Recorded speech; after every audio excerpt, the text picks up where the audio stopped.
minus and will forever remain unvaccinated. Woof. Congratulations. Thank you so much. I love you and Mulaney together so much.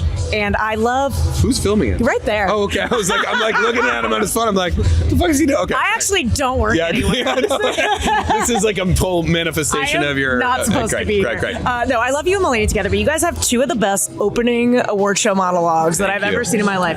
What is it going to take for you two to team up and do another one? I don't know. You know, it was so fun to do, and it was like, we really enjoyed doing it. It's a really hard thing to do, and it was really fun to do with him. I'm very proud of those. I don't know, maybe if they bring back the Guys' Choice Awards, maybe Mulaney and I will reunite for Spike TV's Guys' Choice Awards. I miss those. There we man. go. Yeah. Everybody's asking. Yeah. Thanks so much. Thanks, guys. Yeah. We are here at the final season premiere of Big Mouth. How could you summarize this experience if you could? What does it feel like right now?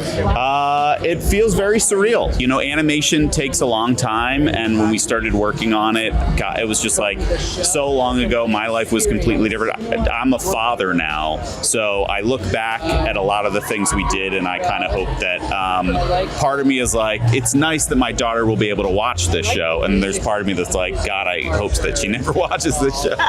This show features me playing Santa Claus and having sex with Mrs. Claus. Like, I don't want her to see that. Right.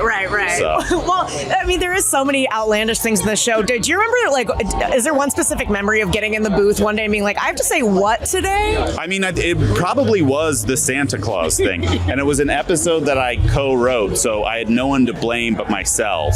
But I do think... Did this to me. I feel like when they cast me in it, it was their way of being like, you know, we're not going to ask, like, John Hamm to be Dirty Santa here. Like, now you have to do it.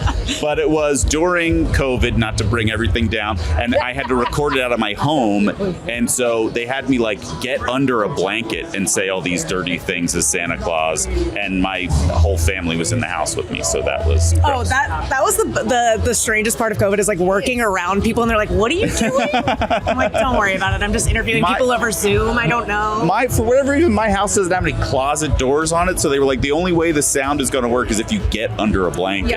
And my wife had to explain to my nanny, like, okay, so he writes for this show and it's kind of dirty, and it was just, you know, a weird thing that has been a weird part of my life for 8 years. Well, is there an unanswered question about the show that you're excited for fans to finally get their answers to in this last season? Let me think. It's like, I'm not going to give a fun, biteable, like, small answer to this, like being in the writing team, but I don't think we did a lot of that. I think in a good way, like, we didn't go like, here's what, you know, Coach Steve's mom looks like or something. It's like, you know, that was a terrible answer. Do you want me to try that again? No, I like it though, because then it's like when you're going into the final season, like what your goals were. It's like we don't have to tie up every single loose end. Well, you know what? I can maybe give a shorter answer that's more usable. What was the exact question again? Okay, hold on. Let's do this again. What unanswered question about this show are you excited for fans to maybe get the answer to in the final season? Well, you know, I wouldn't want to say that here because I would want them to watch it themselves, but we didn't really try to put a fine point on things because your life doesn't end at the end of puberty. It goes on and on. So when we were trying to think of ending, we didn't want anything too final because, like, these characters feel real to us now and they're going to keep doing things. So some of the mysteries we left them as mysteries because that's probably what would be like for them in their lives. Absolutely. I said I'd give you a short one. No, and you made it longer. It's perfect, I'm new to this. It's perfect, though. Well, thank you so much. Thank Congrats. you so much. Such a pleasure. We are here at the final season premiere of Big Mouth. How are we feeling? Me? Yes. I'm feeling good. I mean, I was in it a lot the second season, and then I was in the spin-off show, but, you know, I kind of tapered out on this show, so I'm just happy to be back in any capacity. Yeah. You know, a lot of people might feel sad, but I just feel happy. To be here. It's like, you know, to be amongst friends. Yes. Now, this show went on for 8 years, so a lot has happened in the world since the show premiered. I'm curious what current social media trend would your middle school self not survive at this point? Wait a minute. What current social media trend? Like, what is happening in the world now that you're like, if I were in middle school when this was going on, I would be What's going on? Like, I'm too old Like, now would to you- even know a current. Like, I think of Tide Pods, but that was like 15 That years. was a while ago at this point. I feel like I might have eaten a Tide Pod. I think I would have as well, Yeah. because I'm an idiot.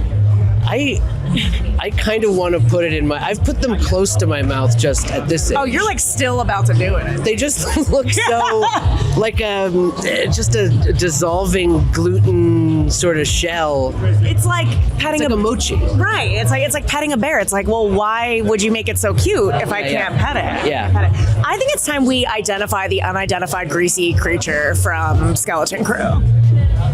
Wow, yes, it's me. It was me all along, the greasy creature from that one episode of Skeleton Crew.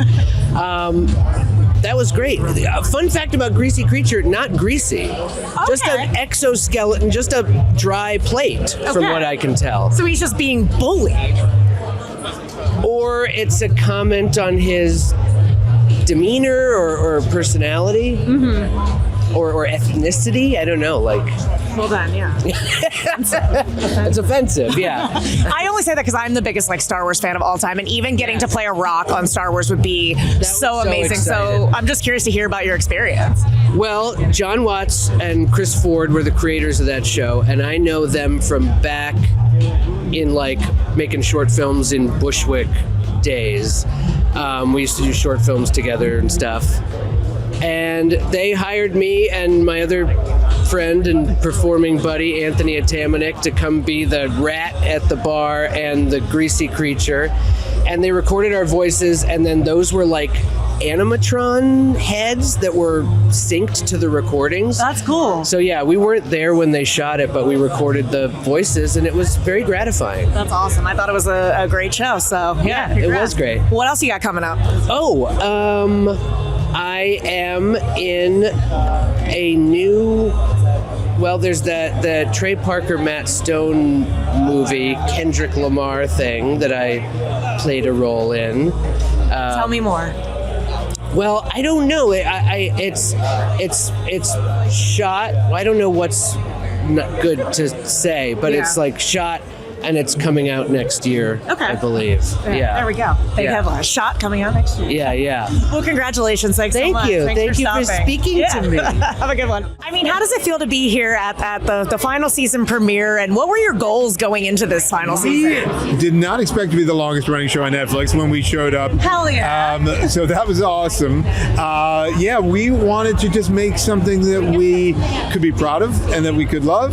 That would make us laugh. And just to see so many other people who really hungered for the story of puberty to be told. We did not realize what a juggler we were hitting with this topic that people just really wanted to share about and wanted to feel not so alone in their own foibles, you know. It's true, and you do it in obviously such a funny way. What was your favorite? I can't believe we got this on television.